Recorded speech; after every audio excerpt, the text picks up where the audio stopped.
Railway કનેક્ટિવિટીને આજે ફરી એકવાર નવી ગતિ મળી છે, ત્યારે ભાવનગર અયોધ્યા એક્સપ્રેસ ટ્રેનનો પ્રારંભ થયો। મહેસાણા રેલવે સ્ટેશનમાં ભાવનગર અયોધ્યા એક્સપ્રેસ ટ્રેનના સ્વાગત સહિત લીલી ઝંડી આપવા માટેના કાર્યક્રમનું આયોજન કરવામાં આવ્યું।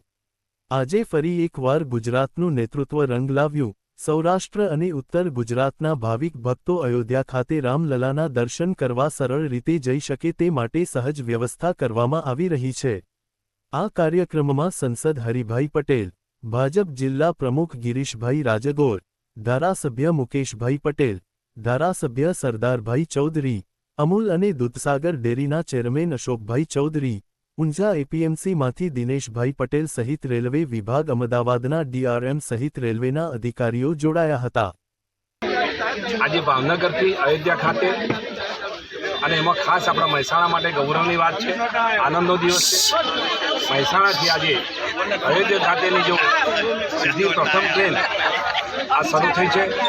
લોકોને ઘણા વર્ષોથી રામલલ્લા પ્રત્યે શ્રદ્ધા રહેલી, આંદોલનો પણ થયેલા અને રામ મંદિર પણ સ્થપાયું અને આજે મહેસાણાથી અયોધ્યા સુધી જવાની આ મોટી આપણને તક મળેલી છે। લોકોને આનો લાભ મળવાનો છે।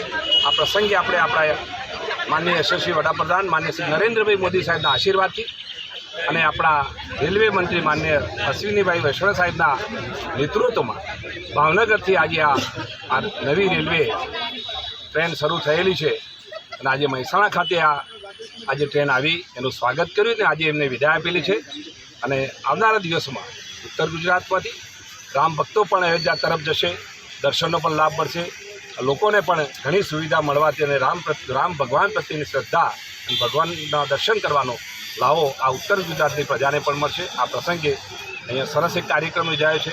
અમારા ધારાસભ્યશ્રીઓ અને માન્ય ડીઆરએમસી અધિકારીઓ અને કાર્યકર્તાઓ સૌ ઉપસ્થિત રહી આ કાર્યક્રમને પણ સફળ બનાવ્યો છે। તો રેલવે તંત્ર અને અમારા સૌ આગેવાન કાર્યકર્તાઓનો ખૂબ ધન્યવાદ આપું છું। આ પ્રસંગે આવનારા દિવસોમાં લોકોને પ્રજાજનો વધારે આમાં અયોધ્યા જવા માટે યાત્રાનો લાભ મળશે, સુવિધા પણ મળશે।